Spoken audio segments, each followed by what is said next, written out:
ସୁଭଦ୍ରା ଯୋଜନାରେ ଯେଉଁମାନଙ୍କର application ଫର୍ମଟି reject ହୋଇଛି ସେମାନେ ମଧ୍ୟ ସୁଭଦ୍ରା ଯୋଜନାର ଟଙ୍କା ପାଇବେ।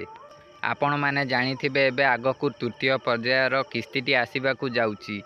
ଏହି ତୃତୀୟ ପର୍ଯ୍ୟାୟଟି ବହୁତ ଶୀଘ୍ର ମିଳିବ। ଏହି ତୃତୀୟ ପର୍ଯ୍ୟାୟରେ ଯେଉଁମାନେ ସବୁ ପାଇନାହାନ୍ତି ଟଙ୍କା ସେମାନେ ସମସ୍ତେ ଏହି ତୃତୀୟ ପର୍ଯ୍ୟାୟରେ ପାଇଯିବେ। ଏପର୍ଯ୍ୟନ୍ତ 2ଟି ପର୍ଯ୍ୟାୟରେ ଟଙ୍କା ମିଳିସାରିଛି ହିତାଧିକାରୀମାନଙ୍କୁ। ଏବେ ଆଗକୁ ତୃତୀୟ ପର୍ଯ୍ୟାୟର ଟଙ୍କା ଦିଆଯିବାକୁ ଯାଉଛି।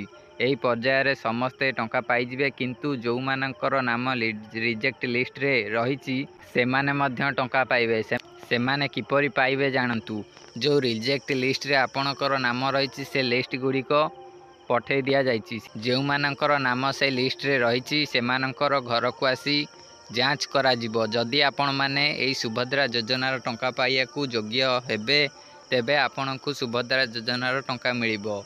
ଯଦି ସେ ଯାଞ୍ଚ କରି ଆସିଲା ବେଳେ ଯଦି ଆପଣ ଏଥିପାଇଁ ଅଯୋଗ୍ୟ ହୁଅନ୍ତି ତେବେ ଆପଣଙ୍କୁ ଏହି ସୁଭଦ୍ରା ଯୋଜନାର ଟଙ୍କା ଦିଆଯିବ ନାହିଁ।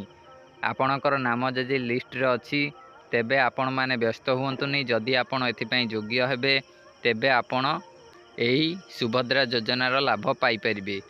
ସେମାନେ ଯେତେବେଳେ ଯାଞ୍ଚ ପାଇଁ ଆସିବେ ଆପଣ ଏଥିପାଇଁ ଯୋଗ୍ୟ କି ଅଯୋଗ୍ୟ ଯାଞ୍ଚ କରିକି ଯିବେ। ଯଦି ଆପଣ ଯୋଗ୍ୟ ହୋଇଥିବେ ତେବେ ଆପଣମାନେ ଏହାର ଲାଭ ନେଇପାରିବେ। ଯଦି ଆପଣ ଏଥିପାଇଁ ଅଯୋଗ୍ୟ ହେବେ ତେବେ ଆପଣଙ୍କୁ ଏହାର ଲାଭ ମିଳିପାରିବ ନାହିଁ।